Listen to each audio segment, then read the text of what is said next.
ఆ కష్టం ఎలా ఉంటుందో నాకు తెలుసు. సో ఇలాంటి స్పందనకి వెంటనే ఉంటుంది. కానీ నేను కోరుకునేది ఏంటంటే మిమ్మల్ని గత ప్రభుత్వం మిమ్మల్ని భయపెట్టింది. అంతకుముందు ఉన్న ప్రభుత్వంకి మీరు ఏదైనా ఒక నిరసన చెప్పడానికి చాలా బలంగా చెప్పగలిగేవారు. కానీ ఇప్పుడున్న కూటమి ప్రభుత్వం మీకు అండగా నిలబడుతుంది. ఫస్ట్ ముందస్తుగా మేము మీతో గొడవ పెట్టుకోవడానికి ఫస్ట్, ఎందుకంటే బ్యాడ్ బ్లడ్ ఉండకూడదని ఫస్ట్ ఫోన్ చేశాను మీకు. అరే వస్తే నువ్వు కలవలేదండి, నువ్వు కూర్చొని పెద్ద ఆఫీసులను కలుస్తాం, మమ్మల్ని కలవవా అని ఒక చిన్న బాధ ఏదైనా ఉంటుంది. ఎందుకంటే నాకు తెలుసు, మా నాన్న బాధ నాకు తెలుసు. అందుకని వెంటనే ఫోన్ చేశానండి. ఆ కష్టం నాకు తెలుసు. ఇంకా నేను మీకు ఒకసారి ఏమైపోతుంది, అందరూ ఒకసారి వచ్చేస్తే నేను మాట్లాడలేని పరిస్థితులు తప్ప, మీరు 1-on-1 కూర్చొని గ్రూప్గా కూర్చుంటే మటుకు నేను చాలా మీకు ఫస్ట్ వినే వ్యక్తిని. నేను విన్న తర్వాత పరిష్కార మార్గం వెతుకుతాం. సో మీకు గత 10 రోజుల్లో గత ఛార్జ్ తీసుకున్నప్పటి నుంచి నేను రివ్యూలు చేస్తూ ఉంటే ఉన్న పరిస్థితి, మీరు ఉద్యోగాలు లేవు, లేదంటే మనకి పర్మనెంట్ చేయలేదు, లేదంటే కూర్చొని గ్రేడేషన్ మార్చాలి, లేదంటే 2003 మాకున్న ఓల్డ్ పెన్షన్ స్కీమ్ అప్లై చేయాలి, రకరకాల అనేక సమస్యలు ఉన్నాయి. వీటన్నిటినీ చాలా క్షుణ్ణంగా మీ దగ్గరతో వింటాను. కాబట్టి వీటన్నిటికీ మించి మూలం ఆర్థిక మూలం.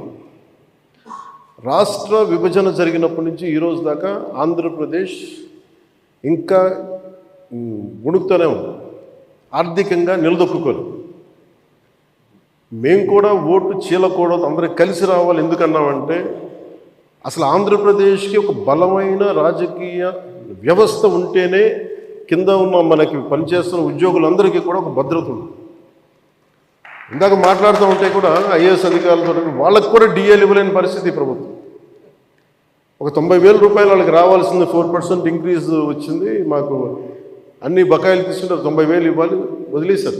ఇంకా రావని చెప్పి వదిలేశాను. ఐఏఎస్ అధికారులు చెప్తా ఉన్నాను. అంటే ప్రైవేట్ వీళ్ళందరూ ప్రాఫిట్ పొందుతూ ఉన్నారు.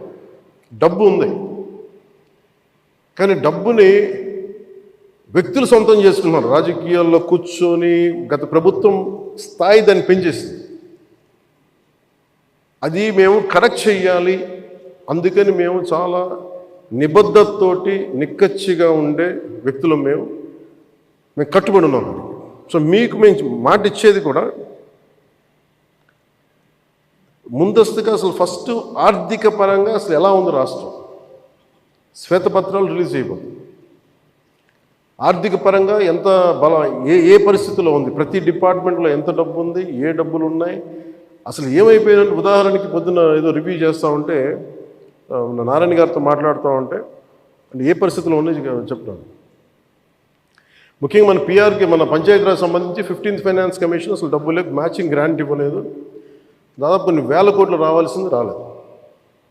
ఇప్పటికి ఈరోజు కూడా కూర్చోబెట్టి దాదాపు 1,800 కోట్లు అనుకుంటున్నా, 1,580 కోట్లు, క్లోజ్ టు 1,600 crores రావాలి. సో 15th ఫైనాన్స్ కమిషన్ డబ్బులు వదిలేసుకున్నాం. జల్ జీవన్ మిషన్ లాంటిది గోల్డెన్ నిధులు ఉన్నాయి. సో ఏ పథకం, కేంద్ర పథకాలకి ఇవన్నీ చూస్తుంటే కేవలం మ్యాచింగ్ గ్రాంట్ ఇవ్వలేకపోవడం. నేను అధికారులు పొద్దు నుంచి గత రోజుల నుంచి నేను అడుగుతా ఉంటే ఒకటే అడుగుతున్నాను, ఏమైనాయంటే మీ బాధ్యత కదా, మీరు ఎందుకు లేరు ఇట్లా అని అడిగారు. సమస్య ఏమైంది, సరైన నాయకత్వాన్ని ప్రజలు ఎన్నుకోలేనప్పుడు ఇష్టారాజ్యంగా ప్రవర్తించారు. దానికి పర్యావసానమే మనం అనుభవిస్తుంది ఈరోజు. నేను మీకు ఒక రెవల్యూషనరీ విప్లవాత్మకమైన మార్పులు తీసుకురావాలి ఆంధ్రప్రదేశ్ విధి విధానాల్లో కానీ ప్రభుత్వ విధానాల్లో కానీ. దానికి నేను నా వంతు కృషి నేను బలంగా చేసి పెడతాను. మీకు ఏదో ఒక రోజు వారానికి మీ సమస్యల మీద ప్రత్యేకించి దృష్టి సారిస్తాను.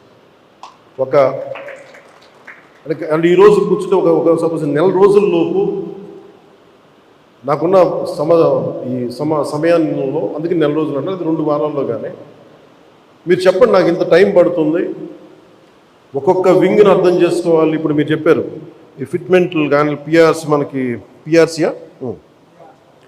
కానీ, అలాగే కమిషనర్స్ని ఇప్పుడు దాకా అపాయింట్ చేయలేదు. ప్రతిదీ కూడా మీరు క్షుణ్ణంగా చెప్తే నేను కన్సర్న్ అధికారులతో మాట్లాడి నేను ఏం చేయగలనంటే నేను టాస్క్ మాస్టర్. ముందు సమస్యకు పరిష్కారం వెతుకుతానని చెప్పేవాడు. నేను పారిపోయే వ్యక్తిని. నాకు యాక్చువల్గా నాకు రాజకీయాలు నాకు అవసరం లేదు. నాకు కాదు నేను ఎందుకు వచ్చానంటే ఇది నా నేల అనుకొని వచ్చాను. ఇది ఎవరో మీ తరపున నిలబడి మాట్లాడటానికి ఇన్ని కోట్ల మందికి నిలబడాలి, నా వంతు కృషి చేయడానికి వచ్చాను.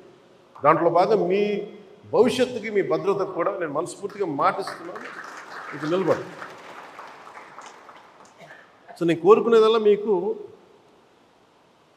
ఈరోజు నేను అద్భుతాలు చేసేస్తాను, అన్ని సమస్యల్ని పరిష్కరించేస్తాను నేను చెప్పను. ముందు నేను అవగాహన చేసుకో, శాఖాపరమైన అవగాహన చాలా చాలా అవసరం. అలాగే దీంట్లో ఎంతమంది ఉద్యోగులు ఉన్నారు, ఏ స్థాయి ఉద్యోగులు ఉన్నారు, ఏమేమి చేయాలి, వీళ్ళందరికీ ఏ సమస్యలు ఉన్నాయి, ఇది ఒకటి. మీరు 2 రకాలు స్టడీ చేయాలి.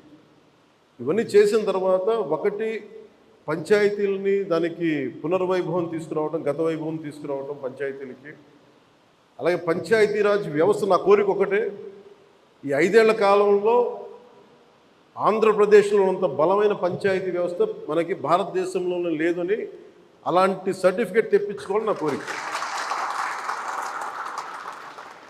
అందుకని బలమైన ఆలోచన విధానంతో ఉన్నాను. కాకపోతే మీ అందరి సహకారం కూడా కావాలి. కానీ నేను ఒక్కడిని చేసేది కాదు. మీ అందరి సహాయ సహకారాలు, మీ సలహాలు, సూచనలు లేకపోతే నేను కూడా ఏం చేయలేదు. కానీ నేను మీకు అందుబాటులో ఉంటాను. మీకు ప్రత్యేకించి మీ ఈ ముఖ్యంగా మీరు కోరుకుంటుంది అన్నిటికంటే దారుణ బాధ అనిపించింది, నెలకి జీతాలు ఇవ్వడం పక్కన పెట్టి జీతాలు పెంచాలని అడగాలి, కానీ నెలకి జీతాలు వస్తే చాలు అనుకునే 1వ తారీఖు జీతాలు వస్తే చాలు అనే స్థాయికి పెరిగిపోయింది. సో అభివృద్ధి అనేది లేదు, నిధులు లేవు. వీటన్నిటి మధ్యలో now governance is a great challenge for all of us. కానీ మాకేం నమ్మకం ఉందంటే పెట్టుబడులు తీసుకురాగలం, అభివృద్ధి పదంలో ముందుకు తీసుకెళ్ళగలం, ఒక ధైర్యం చాలా బలంగా ఉంది. సో మేము బలంగా మీకు చేసి నీకు నెక్స్ట్ మీటింగ్ నేను మీకు తెలియజేస్తాను, సంఘాల పెద్దలందరికీ, నాయకులందరికీ. హరిప్రసాద్ గారికి నా పొలిటికల్ సెక్రటరీ, అలాగే మన పంచాయతీరాజ్లో కూడా కొంత ఆయన సహాయం తీసుకుంటాను.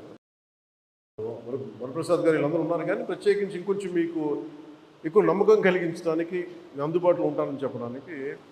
మీరు సమస్యని ఇన్ని సంఘాలు ఉన్నాయి, వీళ్ళకి ఈ సమస్య ఉంది, ఇది మాకు క్షుణ్ణంగా ఈయనేమంటారంటే మిమ్మల్ని ఈ రిపోర్ట్ చేసి పట్టుకురండి, నేను మాట్లాడతాను. సో అది కుదిరితే మనం అక్కడ క్యాంప్ ఆఫీస్లోనే కూర్చుందాం, లేదంటే ఒకసారి ఏదైనా కూర్చోబెట్టి మీకు మీరున్న చోటకి అన్నీ బాగుంటాయి, నేను కూడా రావడం నాకు సిద్ధం. నాకు అలాంటి ఇబ్బందులు కూడా ఏమి.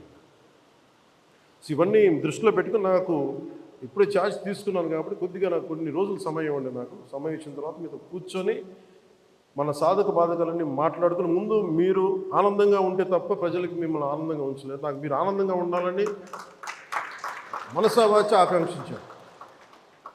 అలాగే మీ సమస్యనమ్మా నేను వెంటనే అది మాట్లాడేస్తాను. నేను లాస్ట్ టైం కూడా చేయించాను, 2014లో కూడా ఇలాంటి ఇష్యూ ఏదో ఉంటే నేను అది ప్రత్యేకించి చేయించాను. It will be done.